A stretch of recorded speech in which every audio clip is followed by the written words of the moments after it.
I married the man of my dreams, but on our wedding night, he handed me a letter that destroyed everything.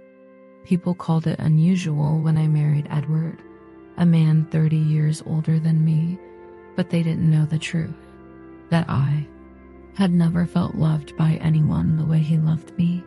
I met him while working at a charity gala in central London, where I was assigned to the guest list, and he walked in wearing a tailored navy suit and the kind of quiet confidence that filled the whole room.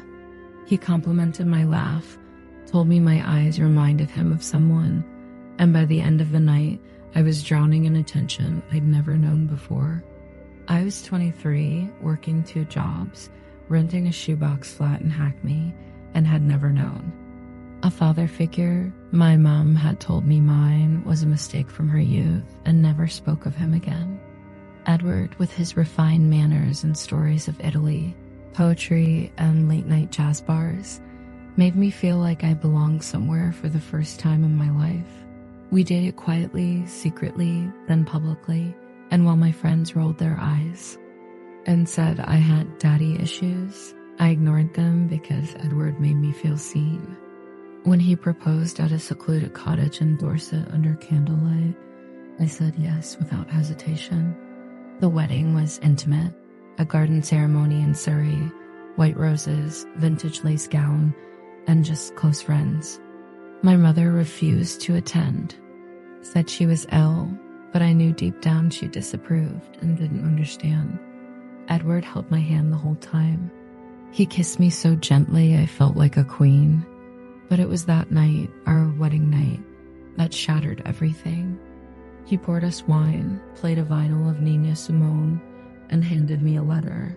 "You deserve the truth," he said.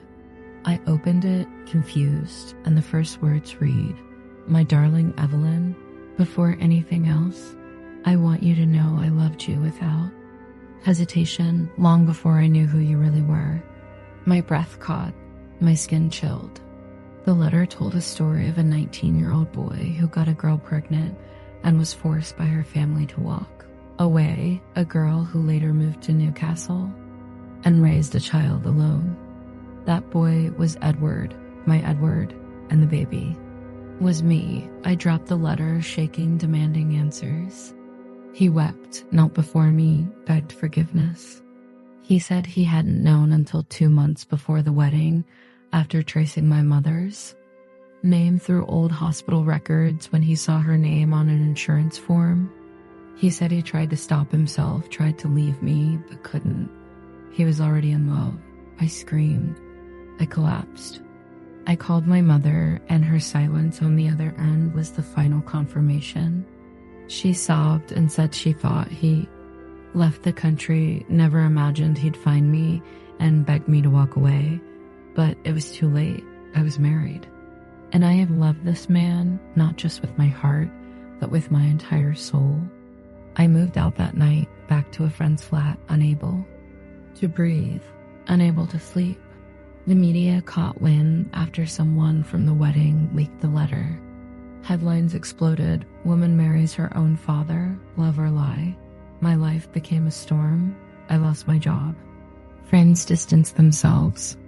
My mother vanished to Scotland. Edward checked himself into a clinic for psychiatric help, and I was left in the center of a scandal I never asked for. I thought about ending it all more than once, but something stopped me, a heartbeat, because 1 month after the wedding night, I found out I was pregnant. I fell to the bathroom floor, crying, whispering, "No, no, no," over and over. Doctors told me I had options, but I chose to keep her. My daughter, not his, not mine, just hers. She was born in silence in a private clinic in Brighton, far from the noise, with no name listed under father. I named her Leora. It means my light in Hebrew, and for a while she became the only thing that gave me strength. But when she turned 3, she asked me why she didn't have a daddy. I took a deep breath and said, because some stories are too big to tell. All at once, Edward died 5 years later in his sleep, alone in a hospice in Kent.